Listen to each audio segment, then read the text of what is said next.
I'm Leigh Hansson. I'm a partner in the London and Washington, D.C. offices of Reed Smith. With me today is my partner, Alex Brandt, and we're going to be talking very briefly today, because we know we have a reception to get to, about sanctions, the dark fleet, and the new administration. I know we've spoken quite a bit today about the new administration and its impact on sanctions, but there's really, unfortunately, no way to avoid talking about that, particularly in relation to sanctions, Russia, Iran. Lots of different things coming up. And I think when the election results first came in, we were all scrambling. We were all thinking, okay, how is this going to impact us and our clients and what they're doing? Because I feel like we've, for the past 2.5, 3 years now, we've just gotten our arms around what's been going on, particularly with respect to Russia. And then we've heard the campaign pledges, we've heard where things may be heading, and that was, it was a bit of a pivot, because we're hearing different things about what's going to happen with Russia, what's going to happen with Iran, a whole host of other regimes where we've, Syria, for example, where we had a good grip of what was going on. Yeah. Then we'd heard the rumors prior to the election that the Biden administration was likely to make some drastic changes to numerous sanctions packages, particularly Russia.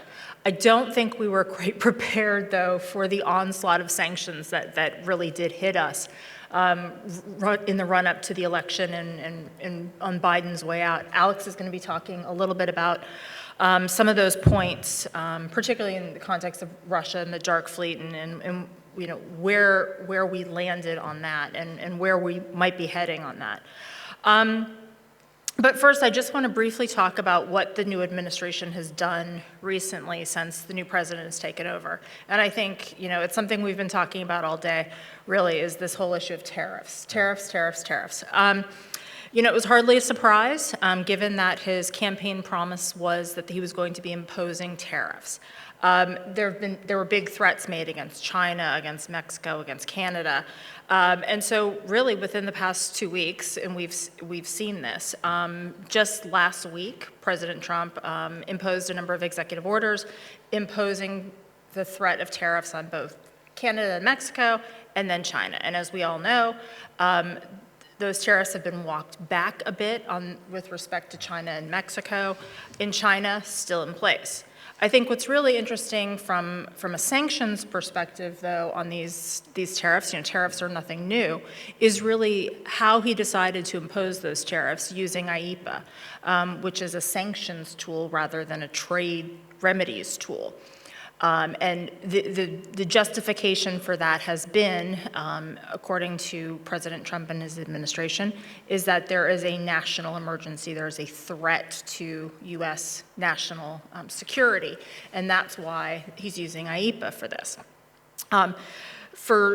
As you know, for Canada and Mexico, those tariffs were 25%. They've been paused for the moment. For China, it's 10%. And that's 10% on top of the other tariffs that are already imposed against China. So it's a fairly big hit. And again, we still really have no idea where this is going. But again, importantly, there are very few exceptions to those tariffs. So a lot of times there'll be waivers, there'll be certain reductions in those tariffs depending on what the situation is. He has not allowed that for these particular rounds of tariffs. So I think it's going to be interesting to see how things go. One other thing that we're seeing, and it's somewhat similar to tariffs, and for those of you who are not actively following the situation with the U.S. government and the contracts, for example, with USAID, we're already starting to see some impact there. So for the recent administration has put a pause on funding for USAID, has put a pause on reletting new contracts. So there's a lot of small government contractors, including shipping companies, that provide services for USAID. And act as subcontractors to larger prime contractors. We're already seeing the impact on that business. Some of those companies are saying, we can't operate without funding for 90 days. If we're not going to get paid, we're going to have to close our doors. So we're already starting to see some of the impact that these tariffs are having. So I think it really is going to be an interesting, next few months to see whether anything shifts on that, particularly from a sanctions perspective. Alex, do you want to talk a little bit about sort of what the Biden administration did on the way out the door, where we are with things, and what we can expect going forward? Yeah, thanks, Leigh. And look, we're obviously not going to sit here and try and predict what Trump is going to do with Russia, because it's pointless. I'm not sure, truthfully, I'm not sure Trump himself has worked out where we're going on that. One thing I do know is that the shadow fleet has increasingly monopolized headlines and the thoughts of the G7 regulators. With the benefit of hindsight, the shadow fleet, the proliferation of the shadow fleet, the parallel fleet, whatever you want to call it, was inevitable as the G7 sought to close doors on oil, but also LNG and other key commodities from Russia. What happened, as you say, Leigh, on his way out the door, the Biden administration had this sort of final act where multiple vessels were sanctioned, Sogut Neftegas and Gazprom Neft, two key oil majors. And I attended a briefing a couple of days ago. Apparently that represents about 25% of the total oil majors. Very significant moves that were echoed and mimicked by the UK as well. When we look at the 10th of January designations, they kind of fall into the shipping designations. They fall into two categories. You had the designation of the Russian fleet. Sovcomflot had been sanctioned by different people at different stages, but these were proper sort of full-stop sanctions against Sovcomflot. But you also had the Gazprom Neft bunker fleet, you had the Rosneft fleet, and two of the key insurance companies, Ingostra, already sanctioned by the UK, of course, and Alpha Strakovsky. So that was kind of half of the shipping designations that the Biden administration brought in. The other half were what we've come to know as the shadow fleet, the parallel fleet. These are. I don't think anyone is suggesting that the shadow fleet is like a navy. This is a disparate group of actors, different interests around the world, but they all share sort of key similarities: aging fleets, lack of properly capitalized insurance. They're not classed by IACs. They're and obviously they're engaged in what we would perceive as high risk transport of oil and commodities. And I think actually over time, the shadow fleet, although it started as a Russian concept, you see it being used for Venezuela trade, for Iranian trade. And actually, if you look at the latest round of designations, again, inevitably, you see a confluence of the different sanctions programs, and those engaging in Russian oil are also engaging in Iranian oil. That was inevitable. I think that was inevitable. So on the 10th of January, you had the OFAC designations, which are broadly what I've just outlined. The State Department also had their own designation round, and they targeted the Vostok oil project. They targeted the PRC crude oil terminal operator, and you saw the effect of that. We probably all followed in the news with Shandong and. Will they, won't they, will they let these vessels in? That was because they were responding to the clear and present threat of sanctions. And the PRC actors, they'll remember the damage that was inflicted by the Trump administration the first time round. The reality is that China is a little bit different from Russia. It has a far greater exposure than its own borders. And I think there has been throughout, the Biden administration and the Trump administration before that, genuine concern about the effect of US sanctions and the loss of use of the US dollar and those markets.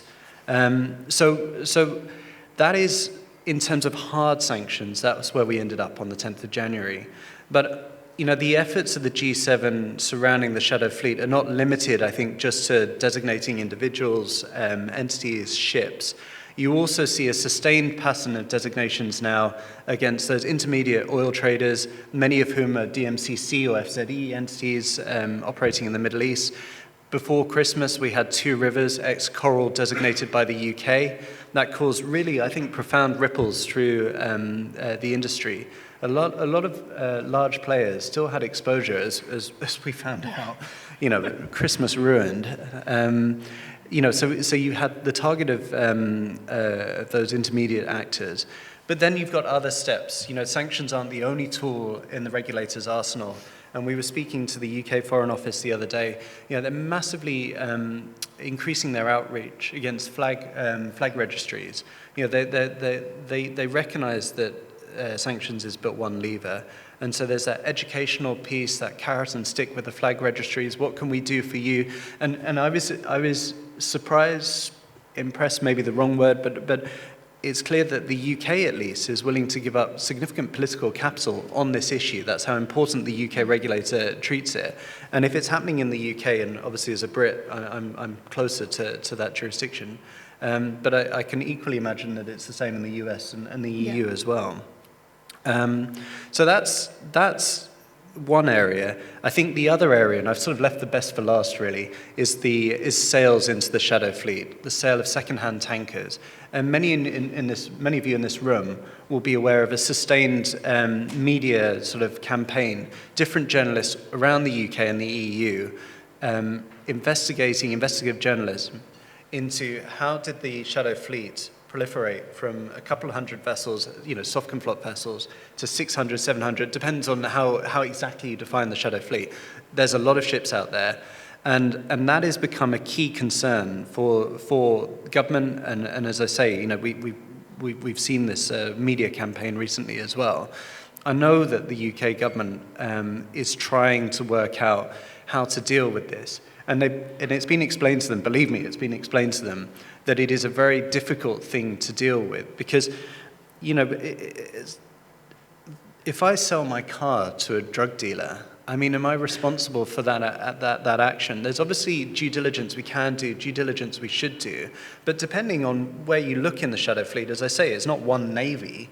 And, are we really saying that we should block the sale sometimes to state-owned enterprises in different areas of the world? It gets very difficult, very politically challenging to say, basically, we should stop selling tankers now, for fear, outside of the EU, for fear that it might end up in the shadow fleet.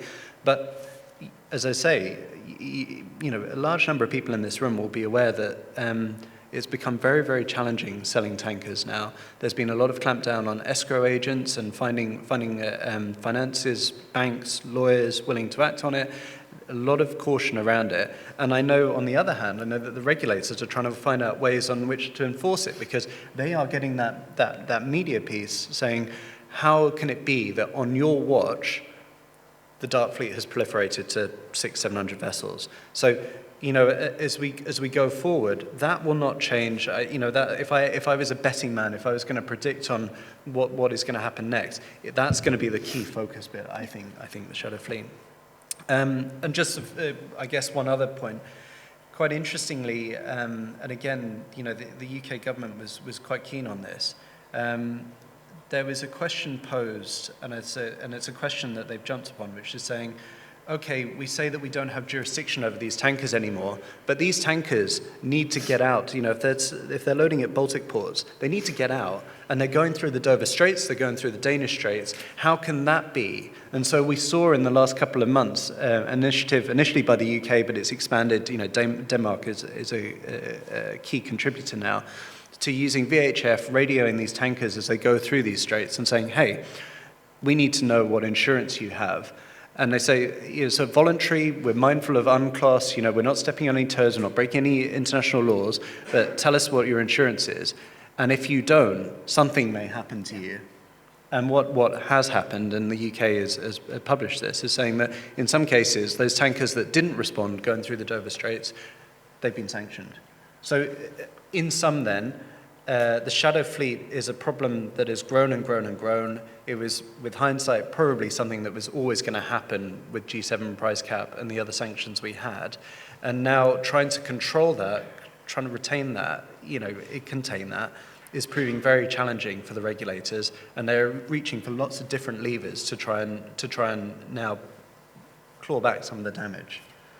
I think that was all I had to say on it. Is there anything? I think that's it. I think we're all, you might have seen just one last point on Iran, which is something, I think we were all there was a bit of, I wouldn't say a pause with the Biden administration on Iran. He certainly was imposing sanctions. I think the enforcement side of the sanctions piece was less of an issue for that administration, because there was an attempt for many years to try to work out the JCPOA.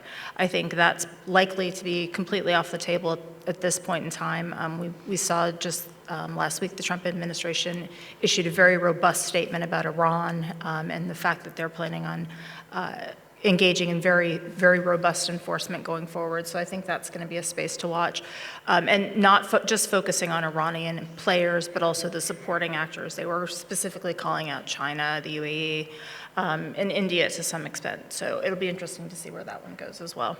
That will be very challenging, because I think, I recognize some faces in this room.